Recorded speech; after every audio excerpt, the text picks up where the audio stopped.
South actress तमन्ना भाटिया लंबे समय से एक्टर विजय वर्मा को डेट कर रही थी, लेकिन अब खबरें सामने आ रही हैं कि दोनों का ब्रेकअप हो गया है।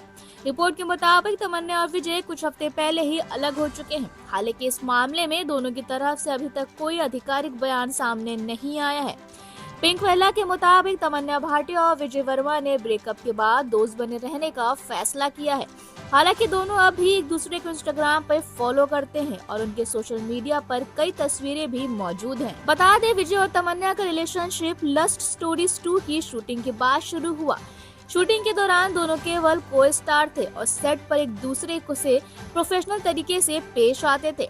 शूटिंग के बाद रैप अप पार्टी की गई थी। उसी दौरान विजय ने तमन्ना से कहा था कि वे उनके साथ और भी ज्यादा समय बिताना चाहते हैं।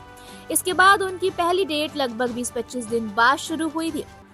तमन्ना अपनी पर्सनल लाइफ की वजह से भी सुर्खियों में रही हैं। उनका नाम विराट कोहली समेत पाकिस्तानी क्रिकेटर अब्दुल रज़ाक से भी जुड़ चुका है। अफवाह ये रही है कि तमन्ना ने विराट कोहली को भी डेट किया था।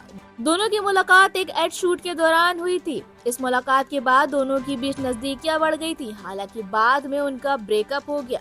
ब्रेकअप की वजह बताई गई थी कि विराट ब्राजीलियन मॉडल इजाबेल को डेट करने लगे थे।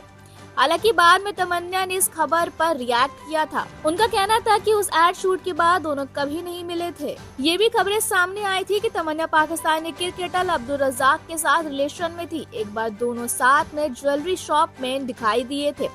तभी से डेटिंग की खबरें सामने आई थी।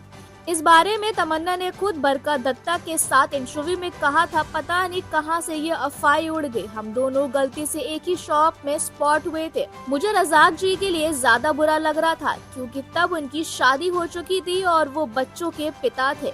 उसके बाद तमन्ना का नाम एक यूएस बेस्ड डॉक्टर के साथ जुड़ा था। इस खबर में भी कोई सच्चाई नहीं थी। इस अफवाह के बाद तमन्ना ने एक स्टेटमेंट जारी किया था। उनका कहना था कि इस सारी अफवाहें सुनते तो ऐसा लग रहा है कि मैं हस्बैंड की शॉपिंग करने निकली हूँ।